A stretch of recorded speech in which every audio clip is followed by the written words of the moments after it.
Governor. Patricia Lerner. I'm a senior political advisor with Greenpeace International. And I wanted to follow up on a point that Kumi had raised, which has to do with financing. But I'd like to get your opinion as an American politician. And that has to do with the needs and what's the best way for us as environmental NGOs to campaign for finance in the United States. The organization that's represented here, CAN International, is calling for $150 billion a year for public financing, of which at Greenpeace we estimate that means $56 billion a year from the United States based on historical responsibility and capacity. Now, how do we go about messaging that in the United States without scaring taxpayers and falling into the hands of opponents to legislation? It'd be very interesting to get your views on what the best, is it security? Is it, get with the program or China's going to eat your lunch? What's the best way? Well, it's interesting. That would be a tenfold increase in the president's plan. The president, as you know, on the campaign trail and in the stimulus itself and in the budget, wants to spend $150 billion a year in the production of green energy jobs, but he wants to do that over a 10-year period. And I agree with you. And again, this is not a criticism of the president because he's the first person to deal with any of these issues. The president wants to build a high-speed interstate rail network. We're the only developed country in the world that doesn't have it. And think of all the cars that would get off the streets. But so far he's allocated $13 billion. To build a high-speed train from Philadelphia to Pittsburgh would cost $35 billion alone.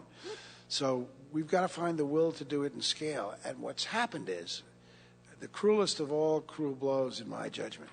Had the president taken office with no economic crisis, had there not been the collapse of the financial institutions and all of this money spent with bailouts that have created this significant national debt, all of these things would have been much easier to achieve. You talk about the need to do it at that level, you're right. The American infrastructure is crumbling. We need to spend significant dollars. The American Society of Civil Engineers says $2.2 trillion in the next 5 years to just keep our infrastructure competitive. There are so many needs. Healthcare, I think over the long run, healthcare can pay for itself, but it's certainly going to require some upfront spending by the government. And the problem is all this is coming at the same time.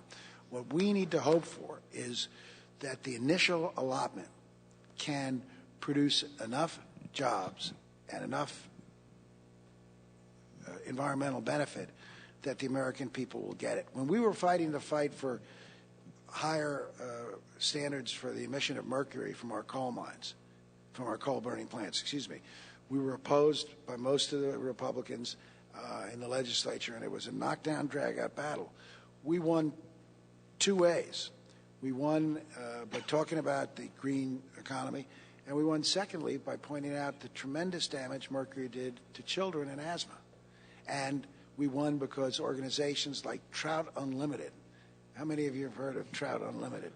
Trout Unlimited is a huge force in particularly western Pennsylvania and central Pennsylvania, which are areas that tend to be represented by Republican senators and House members. Trout Unlimited just unloaded on them. And so did a lot of other environmental groups, a lot of watershed groups. And so you need to get everybody in, people who care about the environment, people who care about health, people who care about jobs. But I think we've got to support the president and see what that money can do, and then use that money and what it produces as as an example of why we need more money. And again, you're talking about China eating our lunch. The president talks about having a clean energy economy so that we're exporting clean energy and clean energy techniques to other countries. That's a great vision, and it would be nice for us to start exporting something to other countries other than movies and rock songs and rap songs. It would be great, but at that level of investment, we're probably going to be importing. Just like, it's great to have 400 new jobs for Pennsylvania, and I have nothing against international trade, but it would be nice if it were an American company, not a Korean company, that's producing those new jobs and those new neighborhood electric vehicles. So you're right, we need spending at that level, but thank God we have a president who gets it at some level and understand the president's problem. He's got that debt hanging out there, and he's getting just creamed about, the debt's out of control, the debt's out of control. And the American people are hearing that so much, they're beginning to accept that. I mean, they didn't think much about the debt expanding during the Bush years when we got nothing for it, except a lot of dead soldiers. But everything's in context, and that's a difficult context.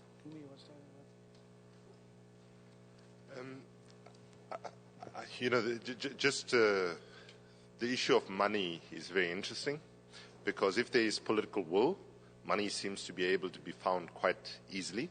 As a developing country person, let me say, to cancel all of third world debt is about $500 billion. And for decades, whenever we asked for 100% debt cancellation, we were led to believe this was a humongous, fantabulous amount of money. And in the last 18 months, we actually discovered that is actually small change in the broader world of global finance. So I actually think at the end of the day that what's at stake on the money question is political will. And that political will has to be generated by citizen action, citizen voice, lobbying, and real hard work to shift the dynamic. And I think we have to also send a message in an incentive way to citizens in the United States and elsewhere about what is to gain from their investment. I heard this nice analogy this morning at one of the rallies that are taking part. Somebody saying, it's like this whole climate debate is like about who's got what seats on the Titanic. If you have better seats or better berths on the Titanic, if it's going down, we're all going down, right? Or whether you had a bit of a crappy seat somewhere, below deck. So right now, I think that the question of incentive has to be there, because it's about the existence and survival of life as we know it.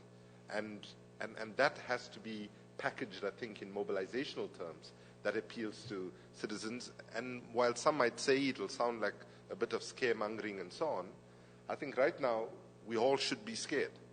We should be scared if we actually understand exactly what is in store, if we don't act now with the urgency that's called for. I just want to make a brief comment on carbon capture storage, just to say that, as a broad-based campaign, the Global Campaign for Climate Action, we've not had any detailed discussions on that specifically, and we keep our messaging at the top-line level. But I think it is important that a choice has to be made about investing in things that we know that works, right? And I think that on all the examples you gave on turbine, on wind, solar, and so on, we know these things actually are already beginning to have impact, and we should be putting the bulk of our investment in things that have been tried and tested, so that we ensure that, down the line, we're not actually making investments in things that might not work. In my country, just to give you a quick example, South Africa, our government has invested huge billions of dollars in something called PBMR, which is it's nuclear pebble bed molecular reactors. And after about close to $5 billion of investment, we have zilch to show for it. And whether we can actually get anything at the end of the day, there's still a question. So I think in terms of how investment decisions are made, we can't be experimental